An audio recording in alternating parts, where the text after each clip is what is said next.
TJ, there's such a buzz in Cincinnati right now. I know you felt it last year in the playoff rise at the end of the year, but do you kind of feel it now as the season gets close again, how much excitement there is in the city for the Cincinnati Reds? Yeah, I think it's great. I think last year you felt that energy and that buzz in the stadium, especially down the stretch there, and everybody just competing for that playoff baseball, and you could tell how much it meant to the city.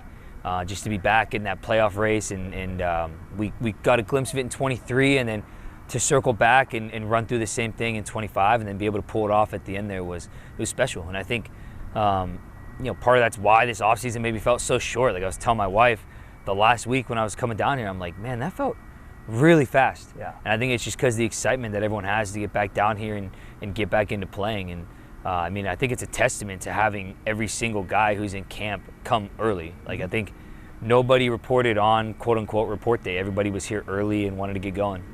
It's almost like that itch of like, we've got to get together and see what we're made of. Did you feel that as well? Yeah, for sure. I think everybody just wanted to get back in here and get the new faces in the clubhouse and all the guys you've seen last year you played with, but also the new pieces that we added this offseason. It's been incredible. And just get everyone together and build that community again.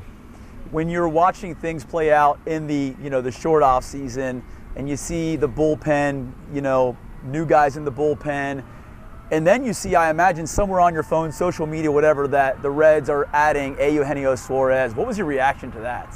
Incredible. I was really pumped about it. I think there was chatter about it throughout the off season, and then maybe it died off for a little bit. And I remember Steve-O texted me as soon as we signed him, before I even saw on social media. And he told me we got Suarez, and I was so happy. I got to be teammates with him briefly at the end of 21 when I got called up, but just being in big league camp 19, 20, and 21 and seeing how special he was to that group of guys. And I remember the day he was traded in 22 spring training, how sad everybody was. And it was like everybody was real upset in the clubhouse, and you could just see how much he meant to that team and to the guys in the clubhouse. So to get him back, it was amazing. I was fired up. You're one of those few guys who has seen the organizational swing from, man, this is not a great spot to be in, to where you are now. Yeah. Did it mean something extra to know that there was basically an ask? Can we spend more money to get Gino? And then the organization does that to push for a great season. Did that mean a lot to you? Absolutely. It just shows how much they have our backs. And adding somebody like Suarez, it means the world. It means the world to the team, to the clubhouse. Like, it shows, like, this is our time. We're going. And you mentioned it there, Terry Francona's message. Yeah. It's time. Yeah. What does that mean to you? I think it's that's the only way to describe it. Like, it's time. It's time to go.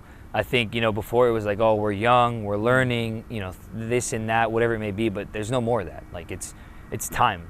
And I think for a lot of us last year, getting a taste of the postseason and just a taste of popping champagne with the guys that you just grinded through spring training with, through 162 games, and we worked from February 10th last year all the way to game 162 to pop that champagne, and it was an amazing feeling. And then we also remember how bad it felt losing 2 games in the playoff and going home.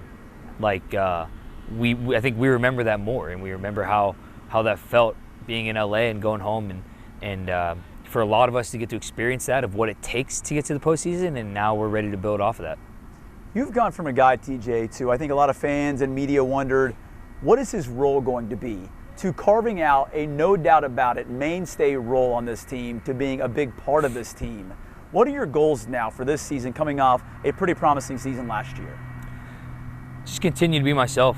I think that was a little bit trying to find my identity in 2022 and being up and down and just trying to make a statement to stay, and kind of just letting go of all of that. And for me, faith is such a big part of my life, and a lot of that is just leaving everything up to God and letting go of control and just being myself, coming in every day, being the person that I am, and not trying to be someone I'm not. And I think one of the best things for me last year was having that conversation with Tito, where when he managed against me in Cleveland, and he was like, you know what, you as a leadoff hitter, you were just always on base, you were around the field, and you were just all over the place, and that's the guy we need. And for me, it was like, that's who I am. I'm a leadoff. I need to get on base. I need to set the tone for the guys behind me, and that was my goal last year. My goal was just to get on base 2 times a game. If I can do that, get on base for the guys behind me and let the rest play out. And so that's who I am, and that's my identity. So, like, that's an empowering conversation. I mean, that's why Terry's here as a Hall of Fame manager, to see what you do well and then empower you to do it well, right? That's exactly it. And I think his transparency of, he kind of sees guys, he knows who you are and the role you're going to play on the team, but what he does great is he just lays it out on the table for you. He says, this is who we need you to be. You are this guy. For me, my conversation was get on base 2 times. And for me, throughout all year last year, didn't matter if it was 2 walks, 2 hits, a bunt, and a walk, whatever it was. But if I can get on base 2 times that game, for me, it was like, I'm going to do what I can to help the team win.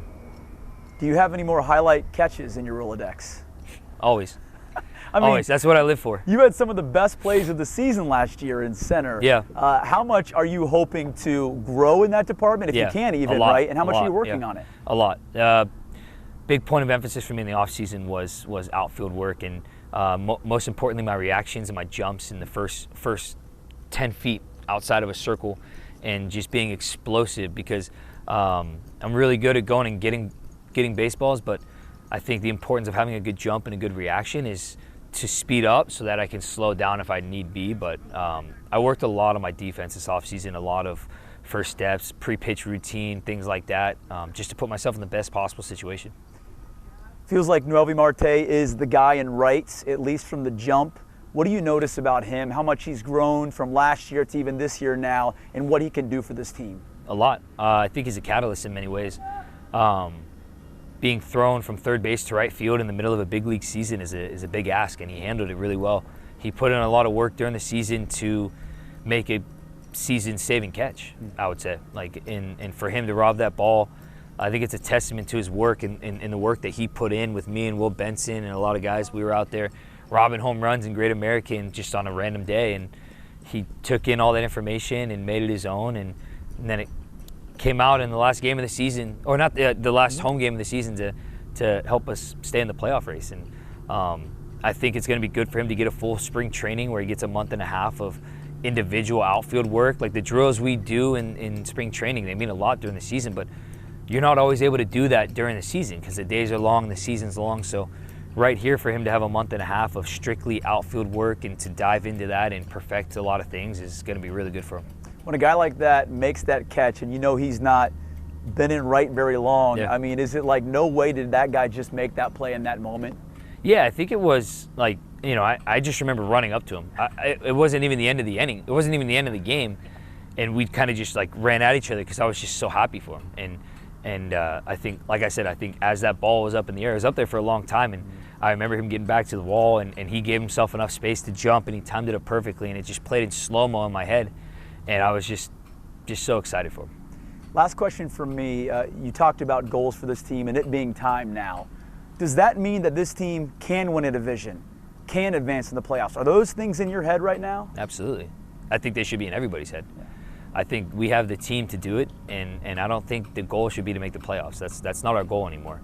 Our goal is to win a World Series, to win the division, put ourselves in the best possible situation going into the playoffs, to line up the guys we have to line up and go win a World Series.